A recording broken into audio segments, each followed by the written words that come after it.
Welcome student. हम आज पढ़ेंगे कराधान के सिद्धांत, प्रिंसिपल्स ऑफ टैक्सेशन। वर्तमान के युग में कर सरकार की आय का मुख्य साधन है। जब तक कराधान से संबंधित स्पष्ट और दृढ़ नीति नहीं होती तब तक इसके लक्ष्यों की प्राप्ति नहीं हो सकती है। विभिन्न अर्थशास्त्रियों ने कराधान के विभिन्न नियम सुझाए हैं, परंतु किसी ने भी कराधान के सटीक सिद्धांत नहीं दिए हैं। समय समय पर विकसित विभिन्न सिद्धांतों के द्वारा ही अच्छी कराधान नीतियाँ बनाई जा सकती हैं। सर्वप्रथम प्रोफेसर एडम स्मिथ ने कराधान के सिद्धांतों पर विस्तृत टिप्पणी की थी। उन्होंने अपनी पुस्तक द वेल्थ ऑफ नेशंस में कराधान के सिद्धांतों को स्पष्ट किया, जिसको उन्होंने कैनन ऑफ टैक्सेशन का नाम दिया था। तो मुख्यतः उन्होंने 4 सिद्धांत दिए थे जिन्हें कैनन ऑफ टैक्सेशन कहा जाता है। सबसे पहला सिद्धांत है canon of equity. Canon of equity का अर्थ है समानता का सिद्धांत। इस सिद्धांत के अनुसार एक अच्छा कर वह होता है जो कि समानता के सिद्धांत पर आधारित है। विस्तृत दृष्टि से समानता को न्याय के समान ही समझना चाहिए। समानता से तात्पर्य है कि कर व्यक्ति की क्षमता के अनुरूप ही लगाना चाहिए, अर्थात अमीर व्यक्तियों पर अधिक कर और गरीब व्यक्तियों पर कम कर लगाना चाहिए ताकि समानता स्थापित हो सके, समाज में धन का वितरण में समानता स्थापित हो सके। दूसरा पॉइंट है canon of taxation. Canon of certainty अर्थात निश्चितता का सिद्धांत। निश्चितता के सिद्धांत के अंतर्गत तात्पर्य है कि कर निश्चित होने चाहिए। करदाता को निश्चितता होनी चाहिए कि कर भुगतान का समय, कर भुगतान का तरीका, भुगतान की राशि, भुगतान का स्थान और जिस अधिकारी को कर का भुगतान किया जाना है उसके बारे में करदाता को पता होना चाहिए। कराधान में यदि कोई भी अनिश्चितता होती है तो वह कर चोरी को प्रोत्साहन मिलता है। अतः आवश्यक है कि यदि कर निश्चित होता है तो करदाताओं का शोषण नहीं किया जा सकता और निश्चितता का सिद्धांत करदाता और सरकार दोनों के लिए ही लाभदायक होता है। तीसरा है कैनन ऑफ कन्वीनियंस अर्थात सुविधा का सिद्धांत। कर लगाने तथा संग्रह करने का तरीका इस प्रकार होना चाहिए कि करदाताओं के लिए अत्यंत सुविधाजनक हो। सुविधाजनक से तात्पर्य है कि उसके कर के भुगतान उस समयावधि में होना चाहिए जब करदाता उसका भुगतान कर सकता हो। उदाहरण के लिए भू राजस्व फसलों के समय लिया जाना चाहिए। वेतनभोगी कर्मचारियों से आयकर उस समय लिया जाना चाहिए जब उन्हें वेतन प्राप्त होता हो। इस प्रकार जब कर के देने में करदाताओं को सुविधा होगी तो वह कर छुपाने की प्रवृत्ति पर भी रोक लगेगी और कर के संग्रहण एवं भुगतान में समय व साधनों की बर्बादी भी रुकती है।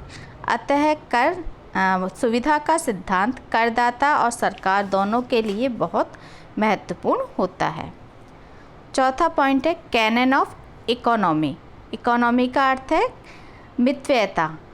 तो मितव्ययता का सिद्धांत से तात्पर्य है कि कर संग्रहण में कम से कम धन व्यय किया जाना चाहिए ताकि अधिक से अधिक राजस्व का संग्रहण हो सके। इसके लिए आवश्यक है कि जहाँ तक संभव हो कर ऐसे होने चाहिए जो समुदाय की उत्पादन क्षमता और कुशलता को प्रभावित ना करें ताकि उत्पादन और रोजगार पर कोई प्रतिकूल प्रभाव नहीं पड़े। तो कर संग्रहण में मितव्ययता के सिद्धांत का भी आवश्यक है, उसका भी ध्यान रखा जाना चाहिए।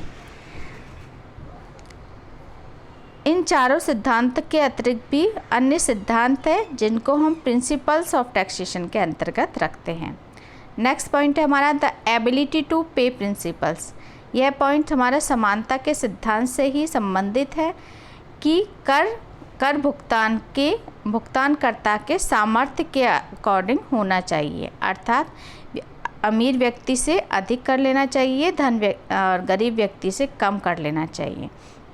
जिस प्रकार हमारा डायरेक्ट टैक्स होता है वो एबिलिटी टू पे प्रिंसिपल पर आधारित होता है कि आपकी कर की स्लैब होती है कि उस आय सीमा में जो व्यक्ति आता है उसको उतनी परसेंटेज से कर लगेगा और जो कम आय में आता है उसको कम दर से आयकर का भुगतान करना पड़ेगा।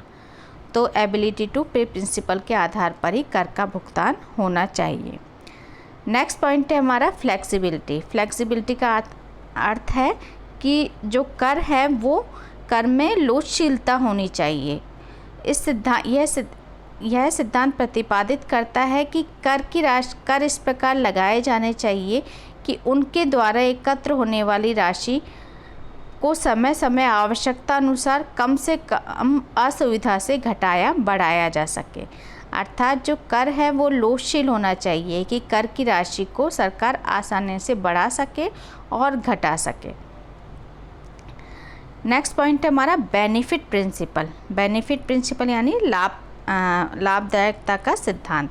बेनिफिट प्रिंसिपल्स के अंतर्गत हम डिस्कस कर सकते हैं कि कर देते समय व्यक्ति को उससे लाभ प्राप्त होना चाहिए, तभी वह उसका भुगतान करता है। इसको हम एक एग्जाम्पल के फॉर्म में देखें तो टोल टैक्स होता है। टोल टैक्स का भुगतान वही व्यक्ति करता है जो उस